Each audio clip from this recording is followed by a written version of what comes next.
Vous écoutez la leçon biblique de l'Église de la Science chrétienne indépendante de Plainfield, située à Plainfield, New Jersey, États-Unis d'Amérique. Leçon du dimanche 10 mars 2019. Sujet: l'homme. Texte d'or, Daniel. Ne crains rien, homme bien-aimé. Que la paix soit avec toi. Courage, courage. Lecture alternée, Genèse. Puis Dieu dit: faisons l'homme à notre image, selon notre ressemblance, et qu'il domine sur les poissons de la mer, sur les oiseaux du ciel, sur le bétail, sur toute la terre, et sur tous les reptiles qui rampent sur la terre. Dieu créa l'homme à son image, il le créa à l'image de Dieu, il créa l'homme et la femme. Dieu les bénit, et Dieu leur dit: soyez féconds, multipliez, remplissez la terre et l'assujettissez, et dominez sur les poissons de la mer, sur les oiseaux du ciel, et sur tout animal qui se meut sur la terre.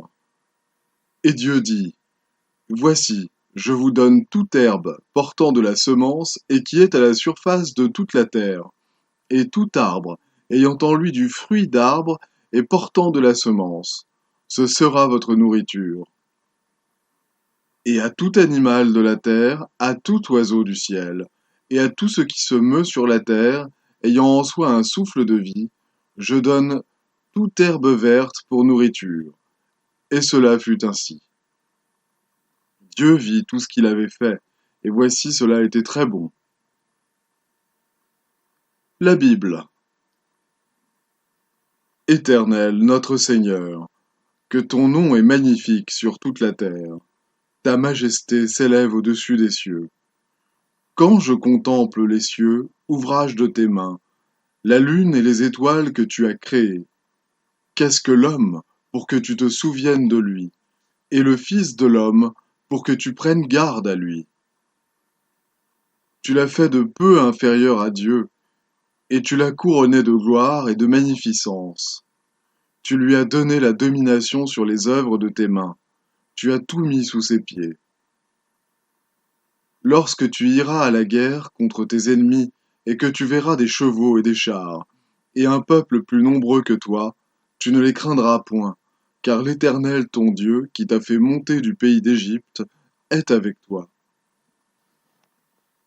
À l'approche du combat, le sacrificateur s'avancera et parlera au peuple.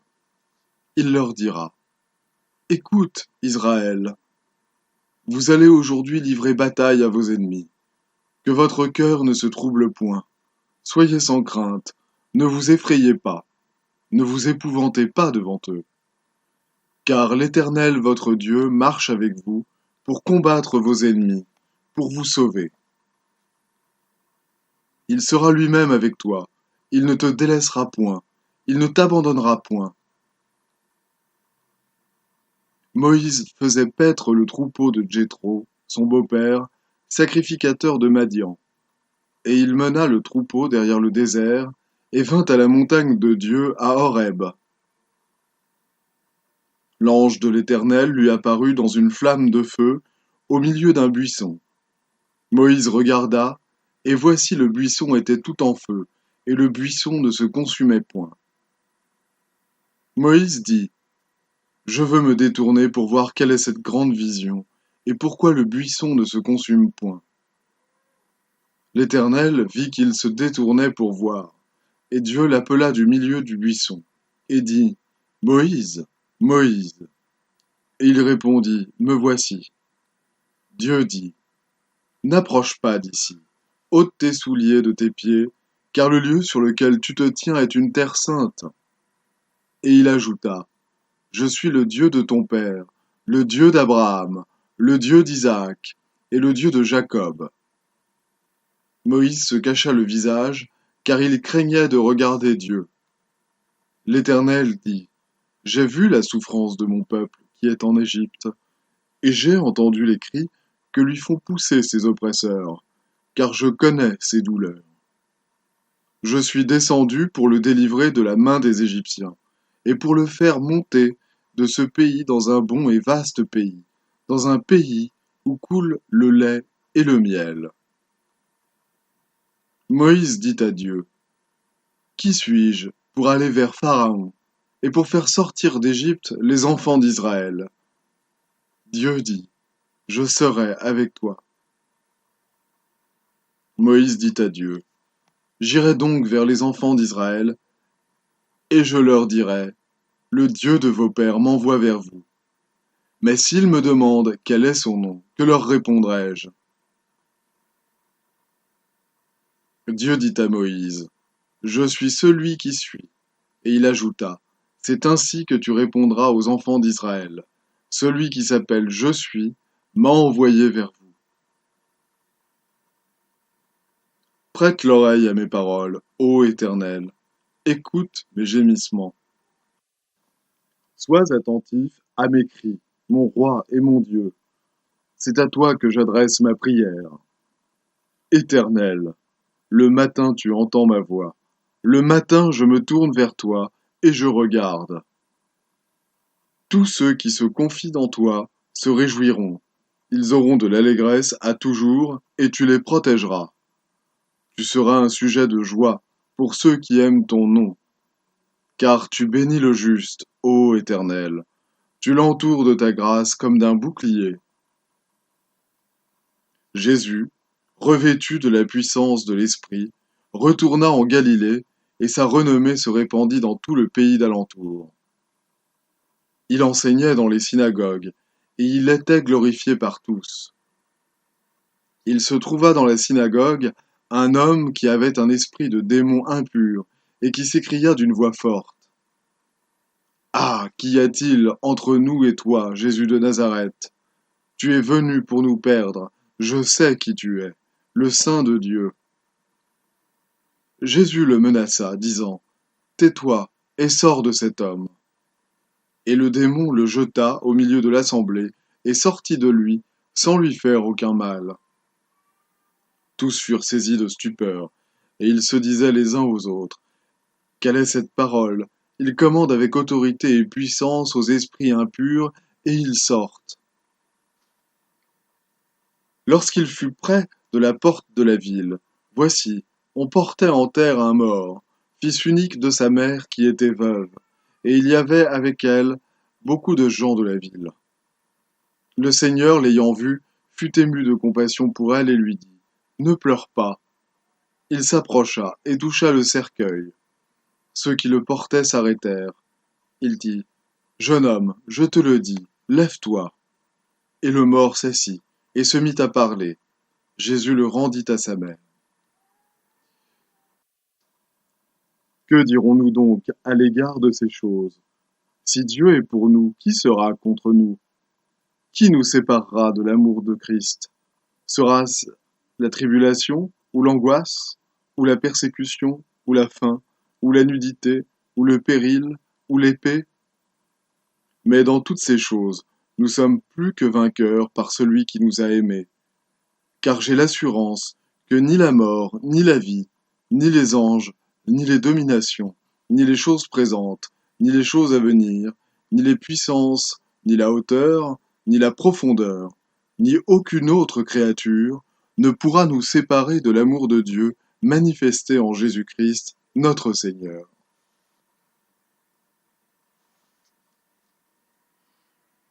Je vais maintenant lire les passages corrélatifs tirés du livre d'études de la science chrétienne, Science et santé avec la clé des Écritures de Mary Baker Eddy. L'homme, fait à sa ressemblance, possède et reflète la domination de Dieu sur toute la terre. L'homme ne fut pas créé à partir d'une base matérielle, et il ne lui fut pas enjoint d'obéir à des lois matérielles que l'esprit ne fit jamais.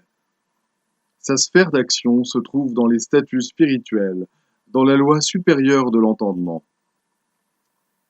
Les Écritures nous apprennent que l'homme est fait à l'image et à la ressemblance de Dieu. La matière n'est pas cette ressemblance. La ressemblance de l'esprit ne peut être si dissemblable à l'esprit. L'homme est spirituel et parfait, et parce qu'il est spirituel et parfait, il faut le comprendre ainsi en science chrétienne. Il est l'idée composée de Dieu, incluant toutes les idées justes, ce qui n'a pas une seule qualité qui ne dérive de la divinité, ce qui ne possède ni vie, ni intelligence, ni pouvoir créateur qui lui soit propre, mais reflète spirituellement tout ce qui appartient à son Créateur. La crainte de la maladie et l'amour du péché sont les sources de l'esclavage de l'homme. La crainte de l'Éternel est le commencement de la sagesse. Mais les Écritures déclarent aussi, par la pensée exaltée de Jean, que l'amour parfait bannit la crainte. On voit, par ses effets physiques, que la crainte est une illusion. La vue d'un lion enchaîné, prêt à bondir, ne devrait effrayer personne. Le corps est affecté seulement par la croyance à la maladie produite par un prétendu entendement ignorant de la vérité qui enchaîne la maladie. Seul le pouvoir de la vérité peut empêcher la crainte de l'erreur et prouver la domination de l'homme sur l'erreur. Lorsque vous enfreignez quelque prétendue loi, vous dites qu'il y a du danger. C'est cette crainte qui est le danger et qui produit les effets physiques. Nous ne pouvons en réalité souffrir d'avoir enfreint quoi que ce soit, si ce n'est une loi morale ou spirituelle. Les prétendues lois de la croyance mortelle sont détruites par la compréhension que l'âme est immortelle et que l'entendement mortel ne peut régler les saisons, la durée et le type des maladies dont meurent les mortels. Dieu est le législateur, mais il n'est pas l'auteur de codes barbares. Dans la vie et l'amour infini, il n'y a ni maladie, ni péché, ni mort, et les Écritures déclarent que nous avons la vie, le mouvement et l'être dans le Dieu infini. Songez moins aux lois de l'entendement mortel, et vous comprendrez plutôt la domination que Dieu a donnée à l'homme. La croyance mortelle dit que la mort a été occasionnée par la frayeur. La crainte n'a jamais fait cesser l'être et son action. Le sang, le cœur, les poumons, le cerveau, etc. n'ont aucun rapport avec la vie, Dieu. Toute fonction de l'homme réel est gouvernée par l'entendement divin. L'entendement humain n'a pas le pouvoir de tuer ni de guérir, et il n'a aucun empire sur l'homme de Dieu. L'entendement divin qui fit l'homme maintient sa propre image et ressemblance. Tout ce qui existe réellement est l'entendement divin et son idée. Et dans cet entendement, l'être intégral est révélé harmonieux et éternel. Le chemin droit et resserré, c'est voir et reconnaître ce fait, céder à cette puissance et suivre les directives de la vérité. S'il vous arrive de vous froisser un muscle ou de vous blesser, le remède est à votre portée. C'est l'entendement qui décide si oui ou non la chair sera meurtrie, douloureuse, enflée et enflammée. Vous dites que vous n'avez pas bien dormi, ou que vous avez trop mangé. Vous êtes une loi pour vous-même. Si vous dites cela et le croyez, vous souffrirez en proportion de votre croyance et de votre crainte. Tout prétendu renseignement venant du corps ou de la matière inerte, comme si l'un ou l'autre était intelligent, est une illusion de l'entendement mortel, un de ses rêves. En trop de circonstances, l'auteur a guéri la maladie grâce à l'action de la vérité sur l'entendement des mortels et aux effets correspondants de la vérité sur le corps pour ne pas savoir qu'il en est ainsi. On ne peut souffrir à cause d'un travail fait avec amour, mais on devient plus fort en raison de ce travail. L'histoire du christianisme fournit des preuves sublimes de l'influence vivifiante et du pouvoir de protection dispensé à l'homme par son Père céleste, l'entendement omnipotent qui donne à l'homme la foi et la compréhension nécessaires pour se défendre, non seulement contre la tentation, mais encore contre la souffrance physique. Moïse amena un peuple à adorer Dieu en tant qu'esprit, non en tant que matière, et il mit en lumière les sublimes capacités humaines de l'être conférées par l'entendement immortel. L'entendement ne dépend pas nécessairement des procédés d'éducation. Il possède en lui-même toute beauté, toute poésie, et le pouvoir de les exprimer. Les hommes d'affaires et les savants ont trouvé que la science chrétienne rehausse leur endurance et leur puissance mentale, augmente leur discernement du caractère, leur donne de la perspicacité et de la compréhensivité, ainsi que la faculté de surpasser les aptitudes ordinaires. L'entendement humain, pénétré de cette compréhension spirituelle, devient plus souple, est capable de plus d'endurance, est moins prisonnier de lui-même et a besoin de moins de repos. Une connaissance de la science de l'être développe les facultés et les possibilités latentes de l'homme. Elle donne plus d'étendue à l'atmosphère de la pensée, accordant aux mortels l'accès à des domaines plus larges et plus élevés. Elle élève le penseur à son élément natif de pénétration et de perspicacité. En continuant notre définition de l'homme, souvenons-nous que l'homme immortel et harmonieux a toujours existé et qu'il est toujours au-delà et au-dessus de l'illusion mortelle que la vie, la substance et l'intelligence existent dans la matière. Cette proposition est fondée sur des faits, non sur des fables. L'asservissement de l'homme n'est pas légitime. Il cessera dès que l'homme entrera en possession de son héritage de liberté, la domination que Dieu lui a donnée sur les sens matériels. Les mortels affirmeront un jour leur liberté au nom du Dieu Tout-Puissant.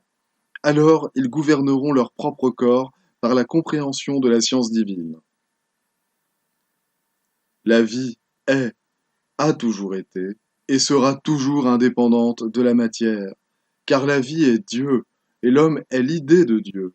Il n'est pas formé matériellement, mais spirituellement, et il n'est pas sujet à la décomposition et à la poussière. Le psalmiste dit : « Tu lui as donné la domination sur les œuvres de tes mains. Tu as tout mis sous ses pieds. »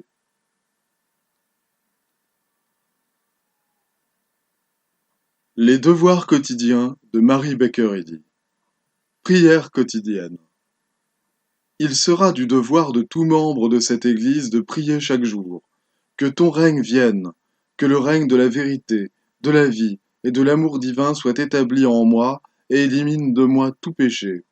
Et puisse ta parole enrichir les affections de toute l'humanité et la gouverner. Règles pour les mobiles et les actes. Ni l'animosité, ni un attachement purement personnel ne doivent déterminer les mobiles ou les actes des membres de l'Église mère.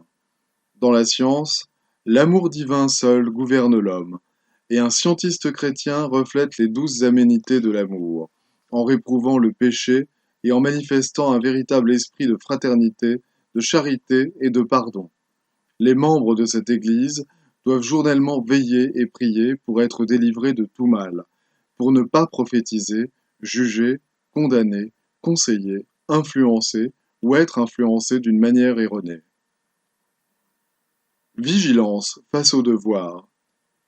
Il sera du devoir de chaque membre de cette Église de se défendre journellement contre la suggestion mentale agressive et de ne pas se laisser entraîner à oublier ou à négliger son devoir envers Dieu, envers son leader et envers l'humanité. Par ses œuvres, il sera jugé et justifié ou condamné.